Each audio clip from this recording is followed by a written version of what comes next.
Et c'est l'heure de l'invité du Grand Journal. Le Mali accuse à nouveau l'Algérie d'ingérence et de soutien au terrorisme. Et pour en parler, nous sommes en direct depuis Kinshasa avec Henri Nzouzi, analyste politique. Bonjour. Oui, bonjour de m'accueillir. Merci de répondre à nos questions. On va commencer avec le ministère malien des Affaires étrangères qui a dénoncé des propos du chef de la diplomatie algérienne, Ahmed Attaf, qui critique la stratégie malienne de lutte contre le terrorisme. Comment interpréter ces accusations qui ne sont pas nouvelles ? Effectivement, elles ne sont pas nouvelles. Il faut quand même remonter à 2020 pour constater que depuis la prise de pouvoir de la junte au Mali, les relations ont commencé progressivement à se détériorer, avec notamment ce point culminant qui a été effectivement ce reproche qui a été fait à Alger lorsque les autorités de l'Algérie ont reçu Monsieur Mahmoud Dicko, qui est en fait l'imam qui est ouvertement opposé à la junte, qui a été perçu comme un geste inamical par Bamako à l'égard de l'Algérie. Cela étant, il faut bien dire les choses telles qu'elles sont. Les accords d'Alger ont été révoqués depuis janvier 2024 par Bamako. C'était une base de travail sur laquelle l'Algérie comptait énormément, puisque dans la stratégie de résolution du conflit, il y avait cette volonté d'Alger de pouvoir privilégier la négociation, tandis que depuis maintenant, il faut bien le dire, plusieurs mois, voire quelques années maintenant, l'option de Bamako, c'est plutôt de pouvoir combattre militairement les différents groupes terroristes. Alors, les accusations maliennes ont déjà été formulées le 25 janvier en annonçant la fin avec effet immédiat de l'accord de paix d'Alger signé en 2015. Pourquoi, d'après vous, les actions d'Alger se contredisent avec l'esprit et les modalités de cet accord ? Alors, je pense qu'il y a d'une part la dégradation du climat sécuritaire, notamment dans le nord du Mali, qui a inquiété d'une certaine manière les autorités algériennes, les poussant probablement à prendre des initiatives qui se sont peut-être avérées malheureuses. J'évoquais tout à l'heure le fait que Alger a, de manière assez récurrente, reçu des signataires de l'accord d'Alger, notamment dans le nord du Mali.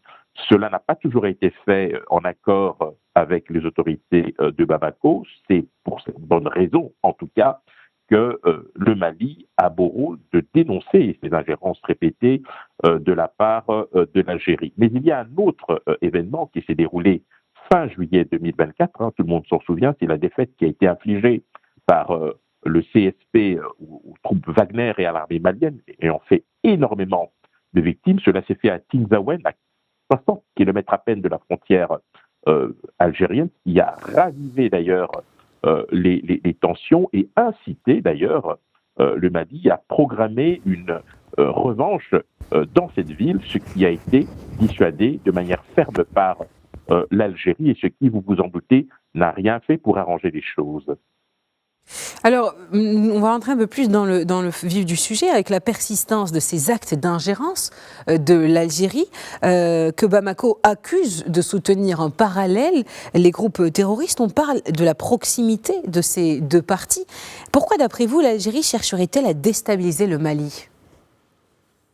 Alors, c'est une question assez difficile à répondre pour deux raisons. La première, c'est que vous avez l'Algérie qui souhaite éviter qu'il y ait un débordement au-delà de sa frontière. Je rappelle quand même qu'il y a environ 50 000 réfugiés maliens qui errent des deux côtés de la frontière des deux pays. C'est une première chose. La deuxième chose, évidemment, c'est que Alger ne veut en aucun cas que le problème puisse s'exporter sur son territoire, l'Algérie étant elle-même confrontée de temps à autre à ce type de situation. Mais au-delà de ça, il y a surtout le rôle pivot que l'Algérie a toujours souhaité jouer, notamment dans le Sahel, pour le règlement de cette question, en se positionnant comme la puissance régionale. On voit bien aujourd'hui que ce rôle lui est contesté par d'autres acteurs.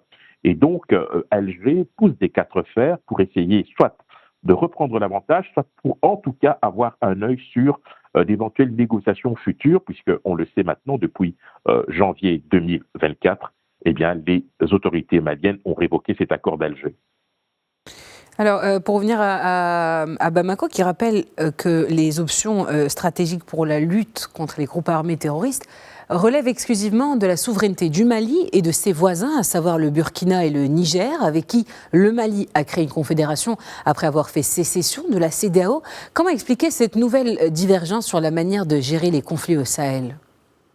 Alors, il faut rappeler évidemment que, historiquement parlant, l'Algérie a toujours été un partenaire stratégique du Mali. Ce n'est malheureusement plus le cas depuis effectivement ces incidents à répétition.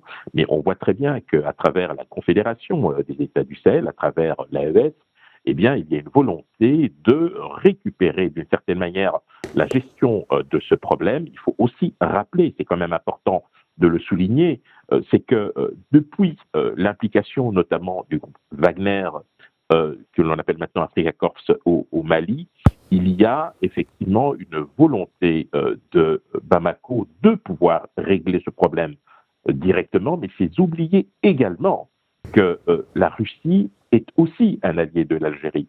Et je pense qu'il va y avoir, à mon sens, une nécessité absolue de clarifier les positions et les rôles des uns et des autres pour que, d'une part, il n'y ait pas du côté algérien la crainte d'un débordement au-delà de ses limites territoriales et que d'un autre côté, eh bien, le Mali puisse avoir la certitude et la garantie que l'Algérie ne joue pas un jeu ambigu en essayant de tirer profit de cette situation. Alors du côté algérien, quelles pourraient être les conséquences, ou plutôt des deux parties, quelles pourraient être les conséquences de ces accusations sur la coopération sécuritaire régionale ? Eh bien, tant qu'il n'y a pas de dégradation du climat sécuritaire, tant qu'il n'y a pas, par exemple, d'opérations militaires menées par l'armée malienne avec le concours de l'Africa Corps aux limites territoriales de l'Algérie, il n'y aura pas de problème, parce que je rappelle quand même que il y a eu un SU, un Sukhoi 30 de l'armée de l'air algérienne qui, au mois d'août, avait décollé de la base de Tamanrasset, parce qu'il y avait eu détection d'une menace à la frontière avec le Mali. Donc, il y a là quand même un exemple de tension perceptible et qui, à mon sens, pourrait être exacerbé si d'aventure il devait y avoir une théâtralisation des opérations aux limites territoriales de l'Algérie, ce qui pourrait contraindre malheureusement l'Algérie à prendre d'autres mesures. Mais pour le moment, je pense qu'il faut que les deux parties puissent privilégier la voie du dialogue pour éviter tout débordement, mais je crains malheureusement que cette option ne soit pas sur la table dans l'immédiat, étant donné l'état d'esprit qui anime pour l'instant les deux parties. Et si on doit revenir un peu plus sur les groupes armés que le Mali accuse de l'Algérie de soutenir, est-ce qu'il y a des groupes ou des factions spécifiques que Bamako accuse ou dénonce ?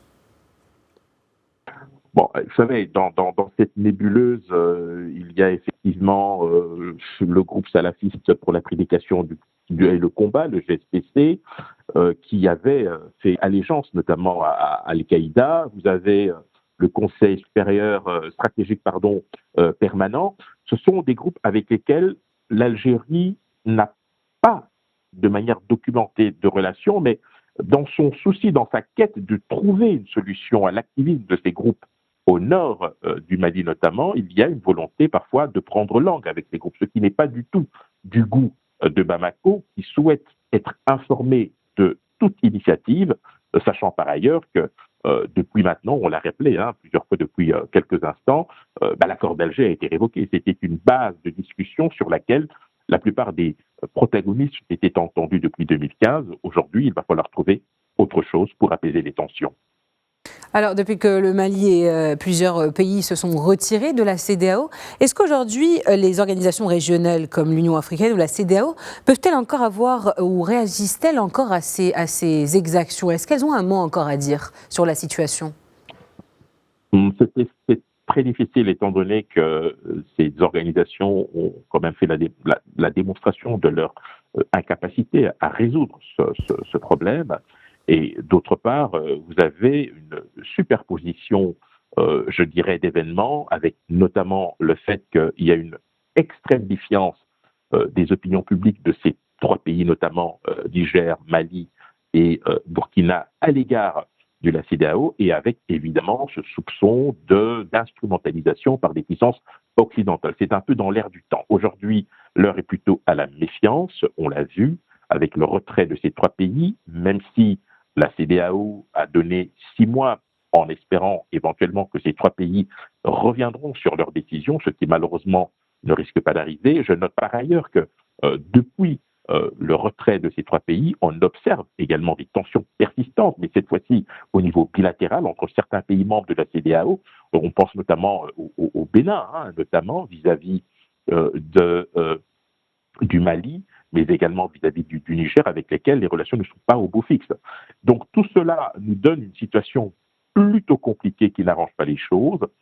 Il est beaucoup trop tôt pour dire sur ce à quoi cela va déboucher. Ce que l'on sait simplement, c'est qu'à l'heure actuelle, eh bien, cette alliance des États du Sahel s'organise pour pouvoir, je dirais, présider à ses propres destinées.